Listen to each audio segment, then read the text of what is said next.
I just realized I'm literally going to be drinking and driving. Get off of our property. The warning signs were always there. They were there from the beginning. Murder for TikTok, New Jersey, US.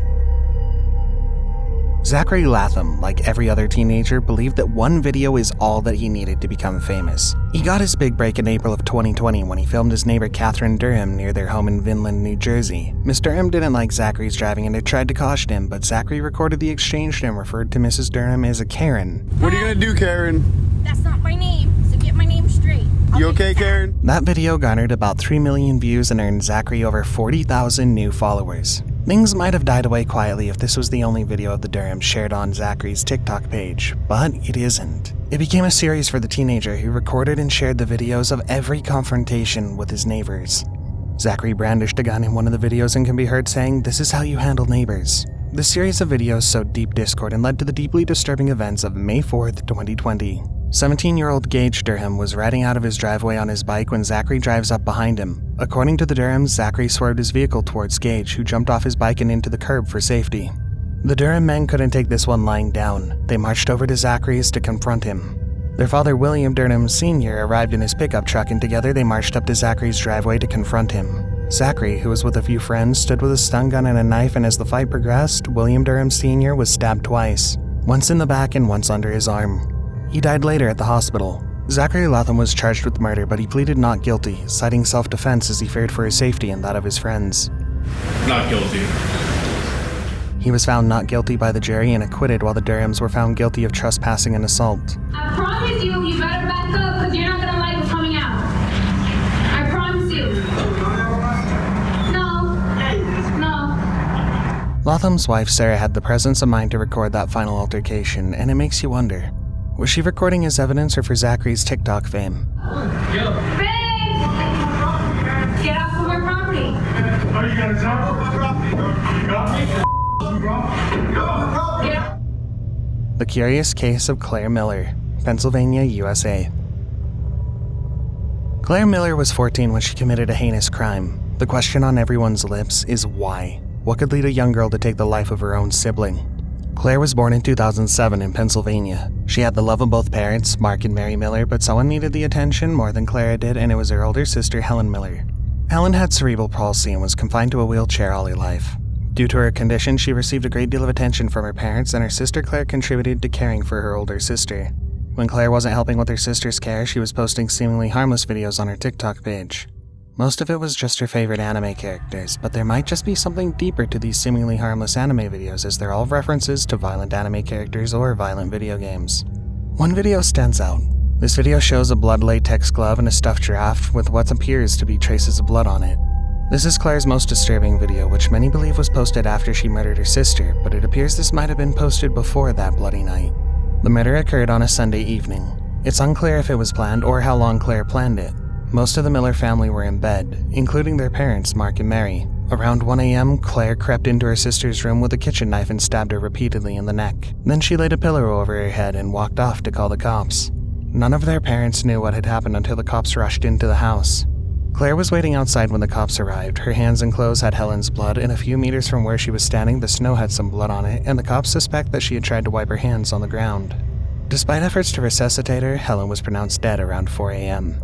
Claire was arrested and charged at court for murder. Claire is unrepentant and is quoted to have said to the cops, "I'm Michael Myard to my sister."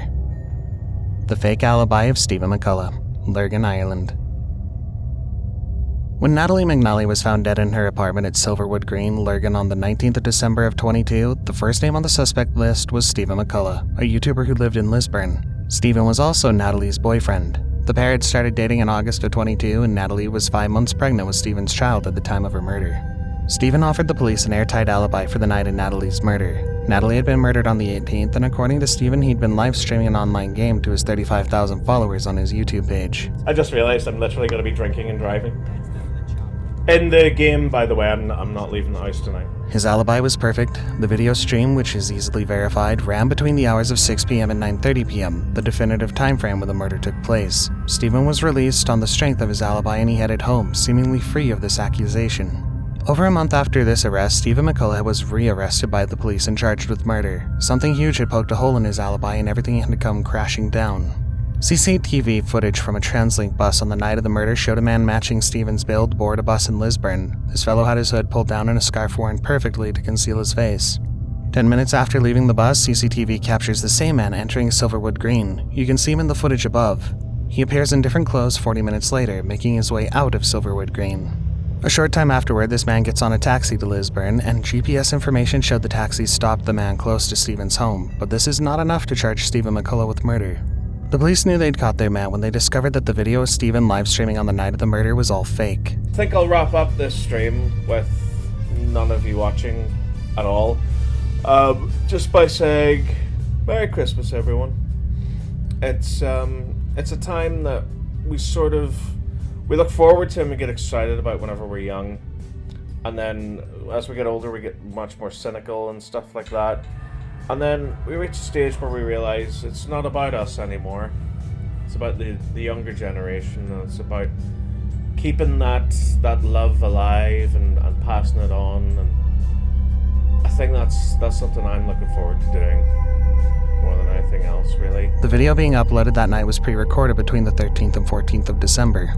In the opening parts of the now-deleted video, Stephen could be heard saying he was having trouble with his setup and wouldn't be able to interact with viewers. What are we doing tonight? Well, because this streaming software is kind of up the left, it means I can't check the live chat, which is a real shame. So, by all means, talk amongst yourselves.